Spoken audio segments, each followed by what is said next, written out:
ಜನನಿ news ಚಾನೆಲ್ಗೆ like ಮಾಡಿ, subscribe ಮಾಡಿ, ಶೇರ್ ಮಾಡುವ ಮೂಲಕ ನಮ್ಮ ಚಾನೆಲ್ಗೆ సహకరిಸಿ ಹೆಚ್ಚಿನ మాహితిಗಾಗಿ సంప్రదించి హరిచిన్ గాలిపోయిందా దీన్ని పెట్టరేడ కాబట్టి ధర్మం కాపాడాలంటే ఇప్పుడు యోచించి ఓటు నడుచుకోవాలి. కారణమేమి, కాంగ్రెస్ ప్రభుత్వం చెడిపోయింది. దాంట్లో ಕುರುಮು ಗೋತ್ರಮು ಅನ್ನಿ ಲೇకుండా చెడిపోయిಸಿ JDS ಬಂದ್ರೂ ಇವಾಗೆಲ್ಲ ಅಭಿವೃದ್ಧಿಯಾಗಿ ಅವರು ಒಂದು ಮಾಡ್ತಾ ಇದ್ದಾರೆ.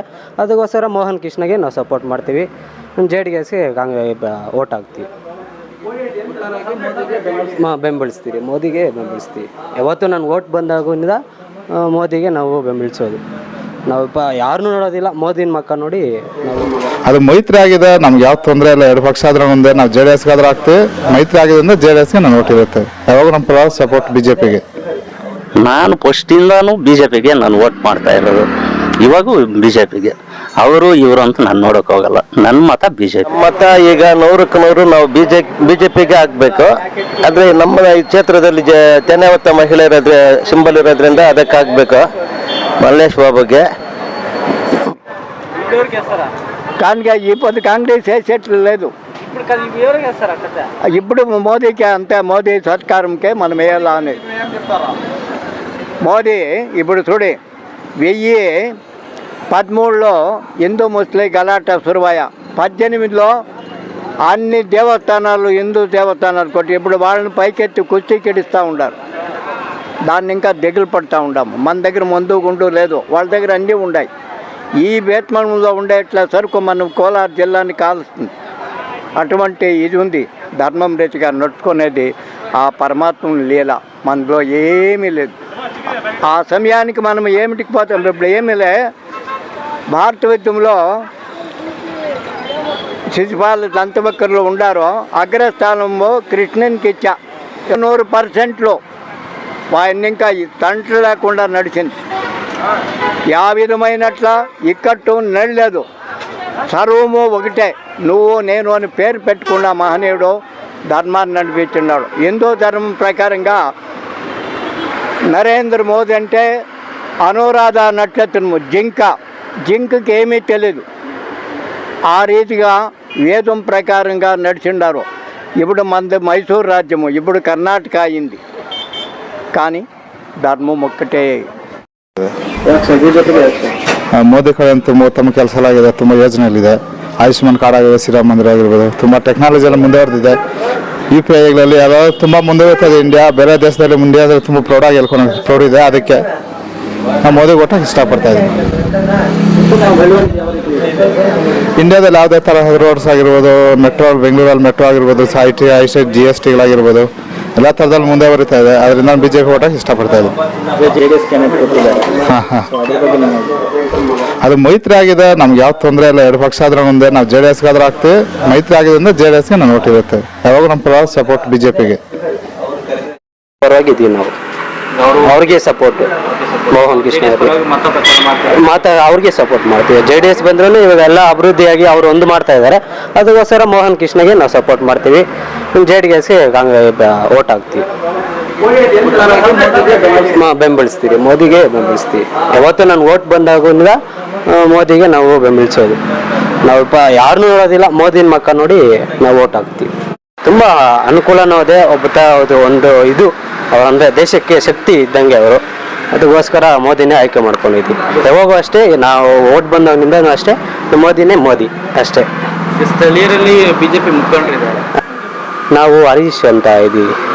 ನಮ್ಮ ಮತ ಈಗ 100ಕ್ಕೆ 100 ನಾವು BJPಗೆ ಹಾಕ್ಬೇಕು. ಆದ್ರೆ ನಮ್ಮ ಈ ಕ್ಷೇತ್ರದಲ್ಲಿ ಜನಾವತ್ತ ಮಹಿಳೆ ಸಿಂಬಲ್ ಇರೋದ್ರಿಂದ ಅದಕ್ಕೆ ಹಾಕ್ಬೇಕು. ಮಲ್ಲೇಶ್ ಬಾಬುಗೆ ಮುಖ್ಯವಾಗಿ ಮೋದಿನ ನೋಡಿ ನಾವು ಓಟ್ ಹಾಕಬೇಕು. ನಿನ್ನೆ ನಡೆದಿರೋ ಘಟನೆ ನೋಡಿದ್ರೆ ನಮ್ಮ ಹಿಂದೂಗಳಿಗೆ ರಕ್ಷಣೆನೇ ಇಲ್ಲ. ಕಾಂಗ್ರೆಸ್ ಸರ್ಕಾರ ಬಂದ ಮೇಲೆ ಎಲ್ಲಿ ನೋಡಿದ್ರು ನಮ್ಮ ಇನ್ನು ಹೆಣ್ಮಕ್ಳನ್ನ ಸಾಯಿಸೋದು, ಮರ್ಡರ್ ಮಾಡೋದು, ಇಲ್ಲ ನಮ್ಮ ಯಾರಾದರೂ ರಾಮರ ಬಗ್ಗೆ ಮಾತಾಡಿದ್ರೆ ಸಾಯಿಸೋದು, ಈ ಥರ ಎಲ್ಲ ನಡೀತಾ ಇದೆ. ನಮ್ಮ ಹಿಂದೂ ಧರ್ಮವನ್ನು ನಾವು ಕಾಪಾಡ್ಕೋಬೇಕಂದ್ರೆ ನಮಗೆ ಮೋದಿಜಿನೇ ಬರಬೇಕು, ನಮ್ಮ BJP ಗೌರ್ಮೆಂಟೇ ಬರಬೇಕು. ಬಂದರೆ ಮಾತ್ರ ಹಿಂದೂಗಳಿಗೆ ರಕ್ಷಣೆ ಸಿಗ್ತದೆ, ಇಲ್ಲ ಅಂದರೆ ಇಲ್ಲ. ಕಾಂಗ್ರೆಸ್ ಗೌರ್ಮೆಂಟ್ ಇದ್ದರೆ ನಿನ್ನೆ ನಡೆದಂಗೆ ಅನೇಕ ಹೆಣ್ಮಕ್ಳಿಗೆಲ್ಲ ಈ ಥರ ಸುಚ್ಚಿ ಪಬ್ಲಿಕ್ಕಲ್ಲಿ ಸಾಯಿಸ್ತಾರೆ. ಆ ಲೆವೆಲ್ಗೆ ಬಂದ್ಬಿಟ್ಟಿದೆ. ಸರ್ಕಾರ ಇದ್ರ ಬಗ್ಗೆ ಗಮನ ಹರಿಸ್ತಾ ಇಲ್ಲ. ಅದರಿಂದ ನಮಗೆ BJPಗೆ ಆಗಬೇಕು. ಈಗ ನಮ್ಮ ಕ್ಷೇತ್ರದಲ್ಲಿ ತೆನೆವತ್ತ ಮಹಿಳೆ ಸಿಂಬಲ್ ಇರೋದ್ರಿಂದ ನಾವು ಮಲ್ಲೇಶ್ ಬಾಬುಗೆ ಓಟ್ ಹಾಕ್ತೀವಿ. ಮೋದಿಜಿ ಮುಂದಿನ ಪ್ರಧಾನಮಂತ್ರಿ ಆಗ್ಬೇಕೆಂದು ಕೋರ್ಕೊಳ್ತೀವಿ. ನಮ್ಗೇನು ಬೇಜಾರಿಲ್ಲ, ಯಾಕಂದ್ರೆ ಮೈತ್ರಿ ಅವ್ರ ಧರ್ಮ ಪಾಲನೆ ಮಾಡ್ತಾ ಇದ್ರೆ ಅವ್ರು ಕೊಟ್ಟಿರೋದೇ 3 ಸೀಟು. ಆ 3 ಸೀಟು ನಾವು ಗೆಲ್ಲಿಸ್ಬೇಕು, ಅವ್ರು ನಮ್ಮನ್ನು ಗೆಲ್ಲಿಸ್ತಾರೆ. 28 ಗೆಲ್ಲೇಬೇಕು. 1 ಸೀಟ್ ಕೂಡ ಗೆಲ್ಲಕ್ಕೆ ಚಾನ್ಸೇ ಇಲ್ಲ. DK ಸುರೇಶ್ ಕೂಡ ಸೋಲ್ತಾರೆ 100%. ಇದರಲ್ಲಿ ನಿಮ್ಮ ಪ್ರೆಸ್ ನ್ಯೂಸ್ ಪ್ರಕಾರ ಮಂಜುನಾಥ್ ಗೆಲ್ತಾರೆ ಅಂತ ಬರ್ತಾ ಇದೆ. ಬೇಕು ಮೋದಿ ಮುಖ್ಯಮಂತ್ರಿ, ಇದು ಪ್ರೈಮ್ ಮಿನಿಸ್ಟರ್ ಆಗಬೇಕು. ಆ ರಾಮನ್ ಹೆಂಗ ಅಯೋಧ್ಯೆಯಲ್ಲಿ ನೆಲೆಸಿದಾನೋ ಅದೇ ಥರ ಮೋದಿ ನಮ್ಮ ಭಾರತ ದೇಶದಲ್ಲಿ ಅಲ್ಲಿ ಪ್ರಧಾನಮಂತ್ರಿಯಾಗಿ ಕೂತ್ಕೋಬೇಕಂತ ಆಸೆ ಪಡ್ತಾ ಇದ್ದೇನೆ. ತಪ್ಪದೆ ನಾವೆಲ್ಲ ಕೂಡ BJPಗೆ, ಅಂದರೆ ನಮ್ಮ ಸಿಂಬಲ್ ಈಗ ಇಲ್ಲೇನಿದ್ರೆ ಅದಕ್ಕೆ ಆಗ್ತೀವಿ. ನಮ್ಮ ಗೌರ್ಮೆಂಟ್ BJPನೇ ಬರಬೇಕು. ಎಲ್ಲ ನಮಗೆ ಕಿಸಾನ್ ಸಮ್ಮಾನ್ ಬರ್ತಾ ಇದೆ. ಈಗ ಆಯುಷ್ಮಾನ್ ಕಾರ್ಡ್ ಮಾಡಿಸಿದ್ದೀವಿ. ಈಗ ನಾವೆಲ್ಲ ಬೆಂಬಲ ರಿಟೈರ್ಡ್ ಆಗಿಬಿಟ್ಟು ಈಗ ನಾವೇನಾದ್ರು ಹೆಲ್ತ್ ಪ್ರಾಬ್ಲಮ್ ಆದರೆ ಆಯುಷ್ಮಾನ್ ಕಾರ್ಡ್ ನಮಗೆ ಯೂಸ್ ಆಗುತ್ತೆ. ಅನೇಕ ಸೌಲಭ್ಯಗಳು ಸಿಗ್ತಾ ಇದೆ. ಇನ್ನೇನು ಬೇಕು, ಅವ್ರು ಏನು ಬೇಕೆಲ್ಲ ಮಾಡಿದ್ದಾರೆ. ಉಜ್ವಲ ಯೋಜನೆ ಮಾಡಿದ್ದಾರೆ, ಮನೆಗಳು ಮಾಡಿದ್ದಾರೆ, ಗ್ಯಾಸು ಇದಾಗ್ತಾ ಇದೆ ಮಾಡಿದ್ದಾರೆ. ಇನ್ನೇನು ಬೇಕು ಎಲ್ರಿಗೂ? ಇನ್ನು 70 ವರ್ಷ ಮೇಲೆ 5 ಲಕ್ಷ ಮೇಲೆ ಇದು ತಗೋಬೋದು ಈ ಹಾಸ್ಪಿಟ್ಲಲ್ಲಿ. ನಿನ್ನೆ ಕೂಡ ಸ್ಪೀಚಲ್ಲಿ ಹೇಳಿದ್ರು ಚಿಕ್ಕಬಳ್ಳಾಪುರದಲ್ಲಿ 70 ವರ್ಷ ಆಗಿರೋರಿಗೆ, ನನಗೀಗ 67, ಈಗ 70 ಆಗಿರೋರಿಗೆ 5 ಲಕ್ಷ ಆದರೂ ಕೂಡ ಟ್ರೀಟ್ಮೆಂಟ್ ತಗೋಬೋದು. ಇನ್ನು ಅದಕ್ಕಿಂತ ಇನ್ನೇನು ಬೇಕು? ಇವ್ರು ಕೊಡೋ 2,000 ಗ್ಯಾರಂಟಿ, ಯಾವ ಗ್ಯಾರಂಟಿ? ಇನ್ನು ಕೆಲವ್ರಿಗೆ ಬಂದಿದೆ, ಕೆಲವ್ರಿಗೆ ಬಂದಿಲ್ಲ. ಈ ಎಲೆಕ್ಷನ್ ಆದ್ಮೇಲೆ ಅದು ನಿಂತೋಗುತ್ತೆ. ಆದರೆ ಇವ್ರದ್ದು ಪರ್ಮನೆಂಟ್ ಗ್ಯಾರಂಟಿ ಮೋದಿದು. ಅದರಿಂದ ಮೋದಿ ನೋಡಿ ಓಟ್ ಹಾಕ್ಬೇಕು ಸರ್ BJPಗೆ. ಆದರೆ NDA ಮೈತ್ರಿ ಆಗಿರೋದ್ರಿಂದ ನಾವು ಮಲ್ಲೇಶ್ ಬಾಬುಗೆ ಹಾಕ್ತೀರಿ. ಈಗ 2 ಬಾರಿ ಪ್ರಧಾನಿ ಆಗಿದ್ದಾರೆ ನರೇಂದ್ರ ಮೋದಿ ಅವರು. ಸೊ 10 ವರ್ಷದಲ್ಲಿ ನಿಮ್ಗೆ ಏನೆಲ್ಲ ಸೌಲಭ್ಯ ಸಿಕ್ಕಿದೆ ಕೇಂದ್ರ ಸರ್ಕಾರ? ನಮಗೆ ಎಲ್ಲ ಸೌಲಭ್ಯಗಳು ಸಿಗ್ತಾ ಐತೆ. ಇವಾಗ ಮೋದಿ ಅವರಿಂದ ನಮಗೆ ಪಾನಿಯಲ್ಲಿ 2,000 ಅವರಿಂದ ಸಿಗ್ತಾ ಐತೆ. 5 kg ಅಕ್ಕಿನೂ ಇವಾಗ ಸಿಗ್ತಾ ಐತೆ. ಮತ್ತು ಉಜ್ವಲ ಯೋಜನೆ ನೀರು ಸೈಕ್ರನೂ ಐತೆ. ಎಲ್ಲ ಅವ್ರ ಕಡೆಯಿಂದ ಐತೆ, ಎಯಿಂದ ಜಡ್ವರ್ಗೆ ಐತೆ. ಆದರೆ ಅದನ್ನ ನಾವು ಬಳಸ್ಕೊಳ್ಬೇಕು. ಅದು ನಮ್ಗೆ ಸ್ವಲ್ಪ ಜನಕ್ಕೆ ಅರ್ಥ ಆಗಲ್ಲ. ಅದರಿಂದ ಮೋದಿ ಅವ್ರನ್ನ ಇದು ಮಾಡ್ತಾರೆ ಅಷ್ಟೇ. ಎಲ್ಲ ಸೌಕರ್ಯಗಳು ಐತೆ, ಏನು ಹೇಳೋಕ್ಕೂ ಆಗಲ್ಲ. ಅವ್ರು ನಮ್ಮ ಬುದ್ಧಿ ನಾವು ಉಪಯೋಗಿಸ್ತೀರಿ, ಅವ್ರ ಬುದ್ಧಿ ಏನಾಯ್ತೋ ಅವ್ರಿಗೆ ಅರ್ಥ ಆಗಬೇಕು. ಮೋದಿ ಒಳ್ಳೆಯವರು. ಈ ಲೋಕಸಭಾ ಚುನಾವಣೆಗೆ ನಾನು ಫಸ್ಟಿಂದಾನು BJPಗೆ ನಾನು ವೋಟ್ ಮಾಡ್ತಾ ಇರೋದು. ಇವಾಗೂ BJPಗೆ. ಅವರು ಇವರು ಅಂತ ನಾನು ನೋಡೋಕ್ಕೋಗಲ್ಲ. ನನ್ನ ಮತ BJPಗೆ.